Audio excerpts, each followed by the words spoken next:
These are your Unit 5A Day 9 review video notes. This is your last video for this unit. If you are confused, rewatch the video or find the original video that covered this topic. Let's get started. Our directions. Identify the slope from each verbal representation below and write the slope on the lines provided. Okay, so a school dean is checking students at a dance. At 30 minutes, 501 students checked in. So we can see right here, we're comparing minutes to students. So at 30 minutes, we had 501 students. And at 120 minutes, there were 1,131 students. So we find the rate of students entering each minute. So we're trying to figure out how many students per minute or each minute, okay? Remember, that means that when we're setting it up that our minutes will be on the bottom because it's per minute. But first, we're going to set up our table to get ourselves organized. All right, and the two things we're comparing, we already identified that it was minutes to students.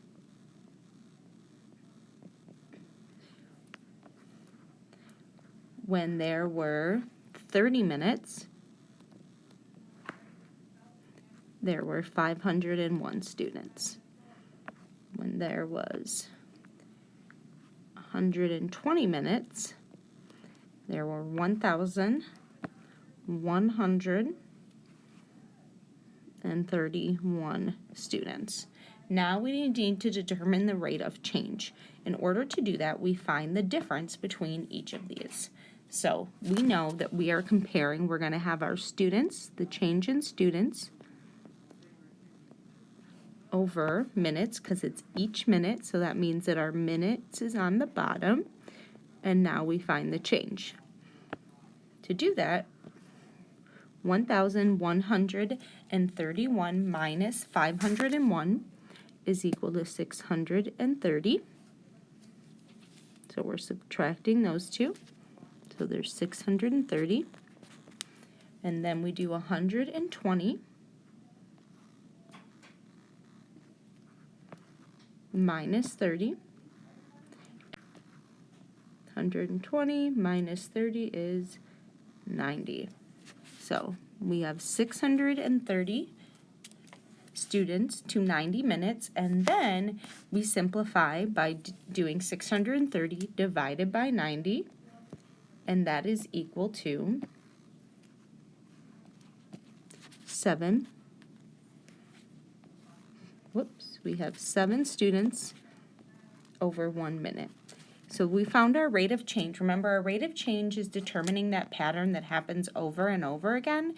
And the rate of change is the same thing as the unit rate. So we'll go ahead now, the last part, which you need to be able to write this as a sentence on your test. The dean checks in 7 students every minute. Okay, so quick review. We determined the two things that are being compared, minutes to students. Now we're trying to find the students per or each minute, so we know our minutes will go on the bottom.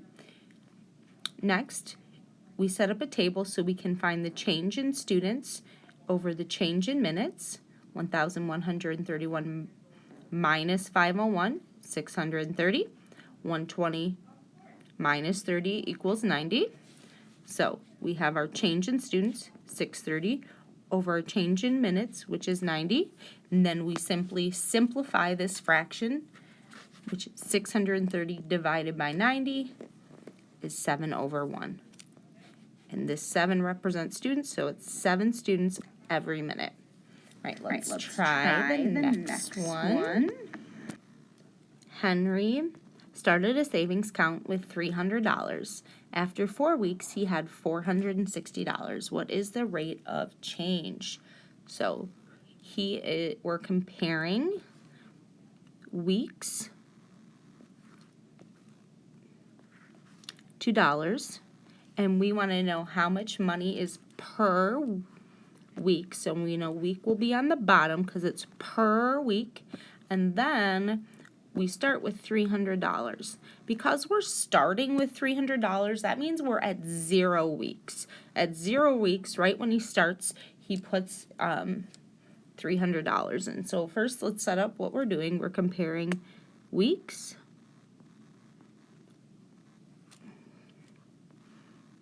to dollars. When we have 0 weeks, there are $300, and at 4 weeks, there are $460.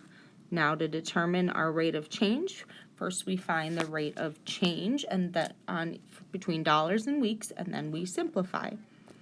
All right, so my change in weeks, 4 minus 0. 4 minus 0 is equal to 4. And then we go over here and we have 460 minus 300.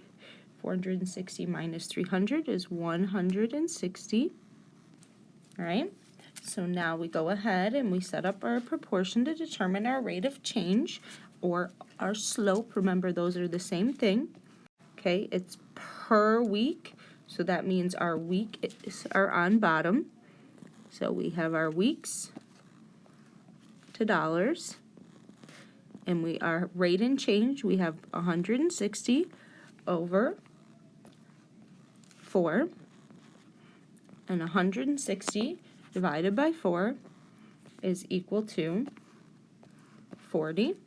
So it's 40 over 1. That's our simplified fraction, our unit rate, our rate of change, our slope.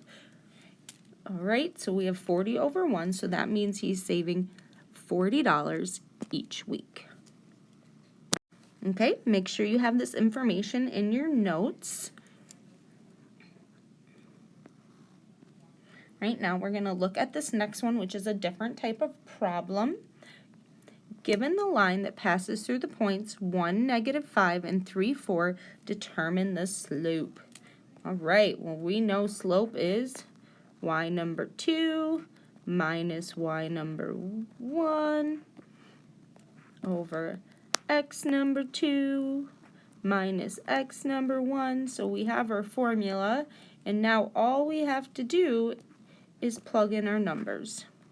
I like to go over here and identify my points first because I just find it's a little bit easier. So we have our number 2, so we're going to go to our second set of ordered pairs. This is our y2, and this would be our y1, because y is the second number in an ordered pair. So now I'm going to go ahead and set this up. I know it's 4 minus -5. Right now I'm going to identify my x. This is my x2, and this is my x1. So x2 is 3, so it's 3 minus -1. And now that I've set this up, I'm going to go ahead and do my math, and I'm just going to, is equal to, so 4 minus -5 is equal to 9. And 3 minus -1 is equal to 4. Remember, because we're subtracting a negative, and really you guys just put it in your calculator if you forget the rules, okay? 3 minus -1 is actually 3 plus 1, so that's where we get this 4 from. So our slope is 9 over 4.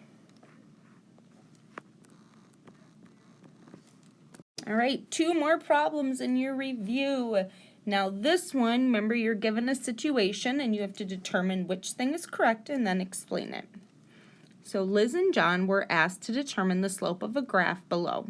Determine who is correct and or incorrect and explain why.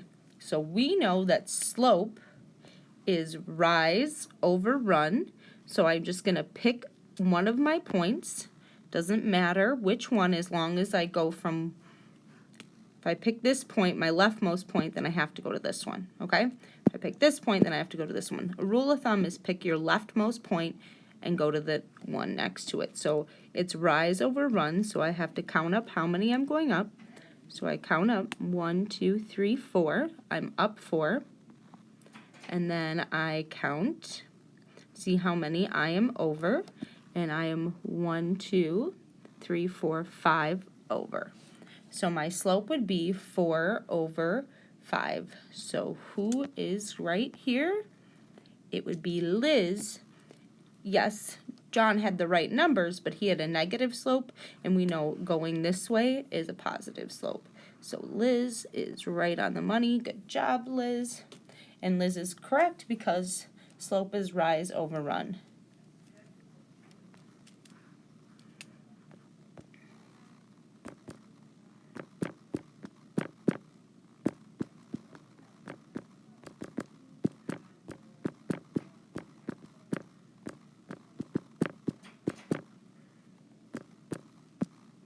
All right, make sure you have this in your notes. Okay, make sure you have this in your notes, and we're going to move on to the next problem. All right, Hope and Marissa are asked to determine the slope of a line from the graph below. Determine, well, I would say this is more of a table. Determine who is correct and incorrect. Okay, so we know that slope is the change in y over the change in x. So we need to determine the change in y and the change in x from our table. So first we have -4 minus -2, which is equal to -2. So our change in y is -2. And then we go over here, and we have our change in x, which would be 12 minus 8. 12 minus 8 is equal to 4, so our change in x is 4. All right, and now let's look at our options. Now, if we look at our options, neither one of them are -2/4, but one of them is the simplified fraction of -2/4, which I hope you know that -2 or 2 is half of 4, or you can just simply simplify in your simplified calculator, or do it by finding the common denominator, the common factor. So -2/4 is simplified to -1/2. So who is right? Marissa is right. And why is Marissa right? Okay, please make sure that you have this information in your notes, and best of luck on your summative.